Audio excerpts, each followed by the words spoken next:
Puji Tuhan, Shalom, selamat pagi.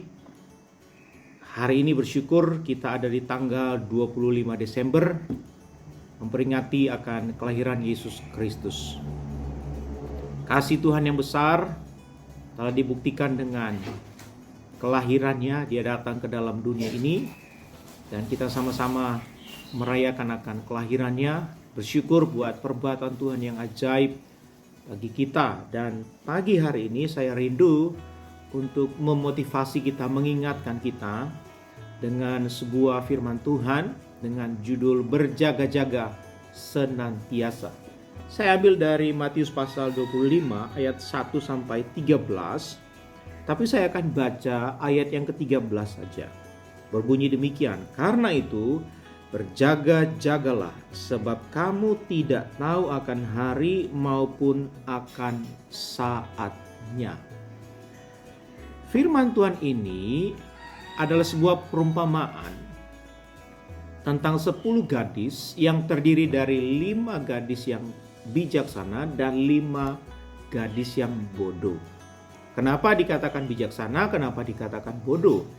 Karena ke-10 gadis ini sama-sama menantikan datangnya mempelai, yaitu mempelai pria, dan kita sama-sama sepakat bahwa perumpamaan ini bicara tentang mempelai pria, yaitu Tuhan Yesus sendiri yang akan datang menjemput atau mencari mempelai wanita, yaitu gerejanya, yaitu saya dan saudara.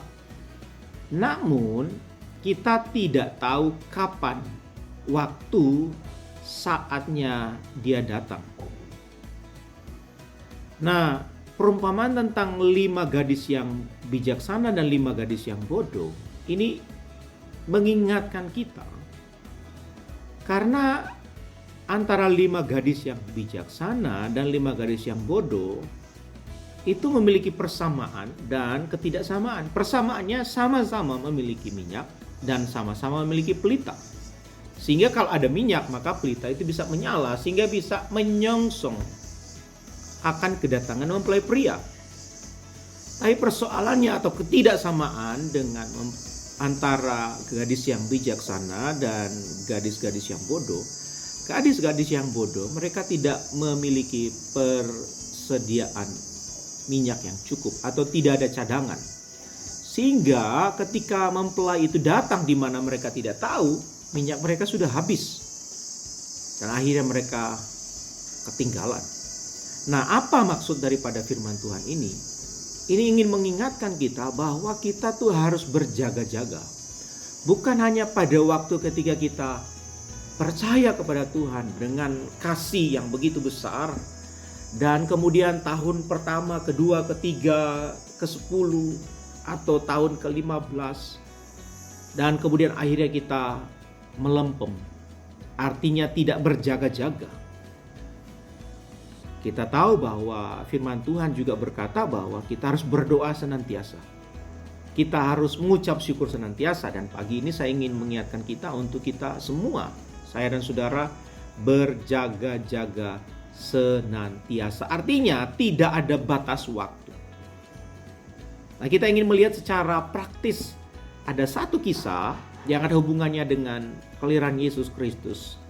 Bagaimana ada seorang pribadi yang bisa saya katakan dia ini adalah pribadi yang selalu berjaga-jaga, siap sedia kapan datang Tuhan, kapan datang kehendak Tuhan. Karena bagi saya secara pribadi, ketika mempelai itu datang, bisa secara bersama-sama dan kemudian bisa juga secara pribadi. Dan bisa juga mempelai itu datang dalam bentuk kehendaknya yang harus kita lakukan. Karena dengan demikian artinya kita itu siap sedia atau kita berjaga-jaga. Nah, ayat firman Tuhan itu ada di Lukas pasal 1. Ada seorang yang bernama Maria.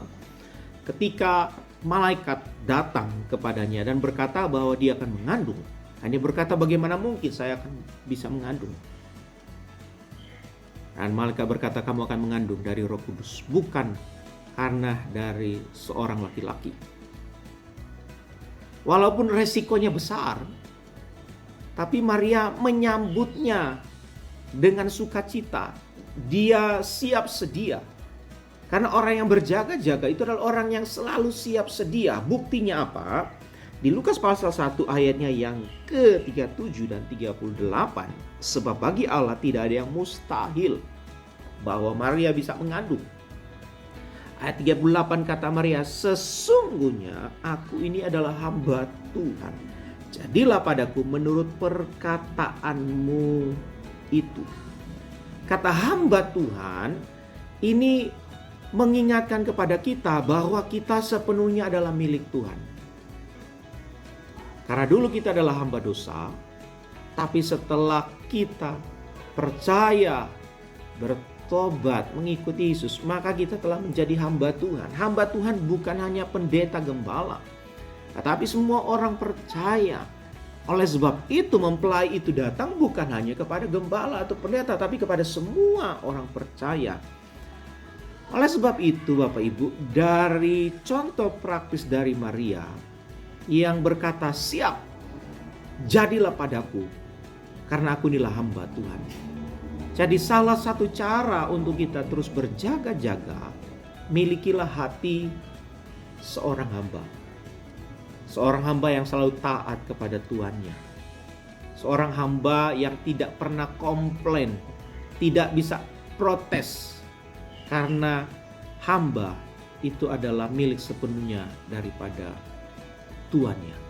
Oleh sebab itu di momen Natal ini mari kita terus berjaga-jaga dan selalu bersiap-siap, berjaga-jaga, bersiap-siap dan berjaga-jaga senantiasa. Kita tidak tahu kapan kalau Tuhan datang menjemput kita, dan kalau Tuhan datang dalam bentuk kehendak-Nya, kita siap. Karena kebenarannya saya percaya adalah kalau kita siap kepada firman-Nya, menghidupi ketaatan kita hari demi hari, itu sama dengan kita berjaga-jaga senantiasa. Selalu setia dari hal yang kecil kepada hal yang besar. Hal yang besar yaitu Tuhan yang akan datang. Hal yang kecil adalah kita hidupi saja firman Tuhan, karena kita ini adalah hamba Tuhan dan kita menjadi gadis-gadis yang bijaksana, yang siap menyongsong menyambut mempelai itu datang. Selamat hari Natal, Tuhan Yesus memberkati. Shalom.